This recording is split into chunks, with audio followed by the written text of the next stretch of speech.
भक्ति गाथा नारद भक्ति सूत्र का कथा भाष्य। इसमें श्रद्धेय आज हमें बताते हैं भक्ति का आचार शास्त्र। श्रुतसेन की भक्ति कथा सभी के मन को भा गई। सत्संग सुसंग से भक्ति अंकुरित पल्लवित पुष्पित होती है। प्रहलाद को देव ऋषि का सुसंग मिला, जबकि श्रुतसेन ने भक्त प्रहलाद का सत्संग पाया। इस सुसंग सत्संग से दोनों के जीवन में भक्ति का प्रवाह प्रवाहित हो उठा।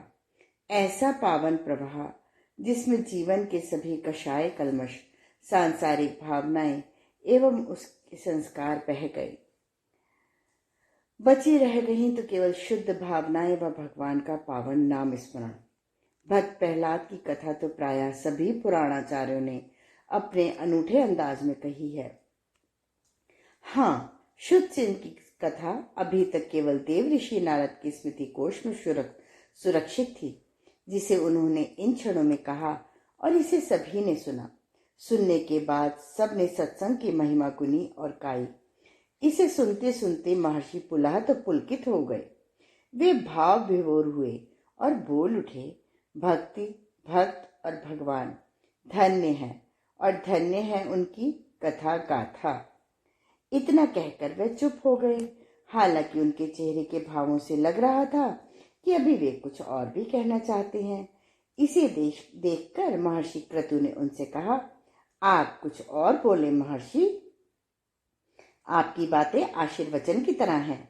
ऋषि क्रतु की ये बातें सुनकर महर्षि पुलह पहले तो मुस्कुराए, फिर कहने लगे, सुसंग सत्संग जितना भक्ति पथ के लिए सहायक है, वैसे ही कुसंग इसके लिए उतना ही घातक। भक्ति पथ के पथिक को कुसंग से, कुविचारों से दूर रहना चाहिए। ऋषि क्रतु जब ये बातें कह रहे थे तब देव ऋषि उन्हें ध्यान से देख रहे थे। जब वह चुप हुए तो देव ऋषि ने कहा, हे ऋषि श्रेष्ठ, आपने तो अपनी बातों में भक्ति का आचार शास्त्र प्रकाशित कर दिया है। मैं अपने इस सूत्र में कुछ ऐसा ही कहना चाह रहा था। अवश्य कहें देव ऋषि। नारद के कथन के बीच में ही कई स्वर संवेद रूप में उभरे। इसे सुनकर देव ऋषि ने कहा, आप सब साधु जनों का मत शिरोधार्य है। इतना कहते हुए उन्होंने वीणा के मधुर गुंजन के साथ कहा, स्त्री धन नास्तिक वैरी चरित्रम न श्रवणीयम। अर्थात स्त्री धन नास्तिक वैरी का चरित्र नहीं सुनना चाहिए। देव ऋषि का यह सूत्र सुनने के साथ कुछ देर तक तो नीरव मौन पसरा रहा। थोड़ी देर तक सब चुप बने रहे। फिर अंततः देव ऋषि ने ही मौन तोड़ते हुए कहा, मेरा निवेदन है ऋषि श्रेष्ठ क्रतु, इस सूत्र पर कुछ कहें। महर्षि क्रतु के मन में इस समय कहने लायक बहुत सारी बातें थीं। देव ऋषि के आग्रह ने उनके भावों को उद्वेलित कर दिया। उन्होंने साभिप्राय ब्रह्म ऋषि वशिष्ठ की ओर देखा। ब्रह्म ऋषि वशिष्ठ ने उनके अभिप्राय को समझते हुए कहा, हे ब्रह्मवेत्ताओं में श्रेष्ठ महर्षि, आप सब भांति से समर्थ व अनुभवी हैं। देव ऋषि के इस सूत्र की व्याख्या आप अपने अनुभव के प्रकाश में करें। ब्रह्म ऋषि वशिष्ठ की ये बात सुनकर ऋषि क्रतु ने कहा, इस संदर्भ में मुझे ब्राह्मण पुत्र सुशांत शर्मा के जीवन की घटनाओं का स्मरण हो रहा है। सुशांत शर्मा का जीवन क्रम संपूर्ण तो नहीं, परंतु थोड़ा बहुत ब्रह्म ऋषि वशिष्ठ को भी पता था। उन्होंने भी इसे सुनने में अपनी रुचि दिखाई। ऋषि क्रतु कह रहे थे, सुशांत शर्मा का जन्म संस्कारवान ब्राह्मण कुल में हुआ था। यह ब्रह्मनिष्ठ श्रोत्रिय ब्राह्मणों का पावन कुल था। वेद शास्त्र का पठन पाठन, नित्य यज्ञ, अग्निहोत्र, भगवान नारायण की भक्ति इस परिवार के सभी सदस्यों के जीवन के अनिवार्य व अविभाज्य अंग थे। यहाँ इस परिवार की नारियां भी नित्य त्रैकालिक संध्या वंदन करती थीं।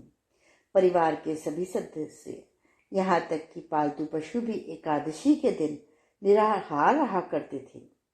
सुशांत शर्मा को इस कुल के पावन संस्कार मिले थे। उसका जीवन अपने परिवार के सदस्यों के साथ अव्याहत गति से चल रहा था, लेकिन बीच में दैव का दुर्विपाक आ गया। क्रूर काल ने अपने कठोर कर्म विधान का कुटिल कुचक्र चलाया। सुशांत शर्मा के पिता असमय बीमार हुए और चल बसे। उसकी माता पिता का वियोग सहन न कर सकी और उन्होंने भी देह का त्याग कर दिया। अब तक सुशांत किशोर वय का हो चुका था। रिश्तेदारों की दृष्टि उसके धन की ओर थी, सो उन्होंने किशोर सुशांत को सतपथ से जीवन के कुपथ पर लगाने की सोची। उभरते युवक सुशांत से संस्कार कुसंग के प्रभाव से धूमिल होने लगे। इसको मैं दोबारा पढ़ूंगी। उभरते युवक सुशांत से सुसंस्कार कुसंग के प्रभाव से धूमित होने लगे। रिश्तेदारों और उनके सहयोगी मिलकर उसे नगर वधू लावण्य के रूप एवं यौवन के चर्चे सुनाने लगे। उसे बार बार उकसाते कि एक बार वह रूपवती लावण्य के रूप में निहार ले। बार बार लावण्य के रूप की चर्चा ने युवक सुशांत के मन को डिगा दिया। उन लोगों ने उसे यह भी समझाया कि यदि वह द्युत कीड़ा सीख ले तो अपने धन को थोड़े समय में कई गुना कर सकता है। जो लोग उनकी ये बातें बता रहे थे, वे सब के सब नास्तिक थे। प्रकारांतर से स्त्री धन व नास्तिक का चरित्र उसके जीवन में खुलने लगा। जैसे विष शरीर के रक्त प्रवाह में खुल जाता है, वैसे ही स्त्री धन व नास्तिकता का विष उसके चिंतन और भावनाओं में घुलने लगा। दिन पक्ष और मास बीतते गए। धीरे धीरे सुशांत के सुसंस्कारों पर उसके कुसंगी संगी साथियों के कुसंस्कारों का लेप चढ़ने लगा। उसकी अंतर चेतना में प्रकाश घटने लगा। अंधकार की तीव्रता बढ़ती गई। घर परिवार एवं माता पिता के वैरी भी इस कुचक्र में शामिल हो गए। अब तो उसके अंतर मन में दोष और द्वेष की भरमार हो गई। हालांकि इसका प्रारंभ स्त्री चरित्र के श्रवण से ही हुआ था। रूपवती नगर वधू लावण्य के रूप की चर्चा ने उसे सम्मोहित कर दिया। इन कुटिल कुचक्र रचने वालों की प्रेरणा और उसके कुसंग से वशीभूत होकर आखिरकार वह एक दिन लावण्य के यहाँ चला गया।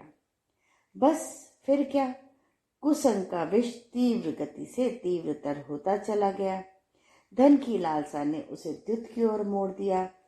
नास्तिकों के संग में नारायण स्मरण तो पहले ही विलीन हो चुका था। अब तो पुराने वैरी, जिसे उसने कभी देखा भी न था, उससे बदले की आग लेने के लिए उसे झुलसाने लगी। इस महाकलमश में भक्त और भगवान की पावनता विलीन होने लगी। उसका चिंतन चरित्र व्यवहार, जो पहले आस्तिकता धार्मिकता एवं आध्यात्मिकता की त्रिवेणी में नित्य स्नान करता था, अब उसकी स्थिति परिवर्तित हो गई। अब तो बस वह वासना, तृष्णा और अहमता ही बची थी वहां। यहाँ तक कि स्त्री धन वैरी नास्तिक के चरित्र में आकंठ डूब जाने के कारण उसे अब कभी यह भी याद नहीं रहता था कि बीते दिन वह नित्य यज्ञ अग्निहोत्र भी किया करता था। एकादशी व्रत व नारायण नाम स्मरण तो अब शायद उसकी स्मृतियों में भी न बचे थे। काल प्रवाह में उभरी कर्म की कुटिल रेखाओं ने उसकी मति, गति व नियति बदल दी। चिंतन, भाव, कर्म सभी क्षेत्रों में विकृति फैल गई। अब उसे जो भी देखता वह हैरान हो जाता। किसी को विश्वास भी न होता कि यही ब्राह्मण श्रेष्ठ शशांक का संस्कारवान पुत्र सुशांत है। पर कोई क्या करता। स्त्री धन नास्तिक वैरी के चरित्र का प्रभाव ही कुछ ऐसा था कि इस फेर में उसके भविष्य के पथ पर अंधकार घना होता चला जा रहा था। आज के स्वाध्याय का क्रम यही समाप्त होता है। अगले क्रम में श्रद्धेय हमें बताएंगे भक्त के लिए जरूरी है दंभ का त्याग। धन्यवाद।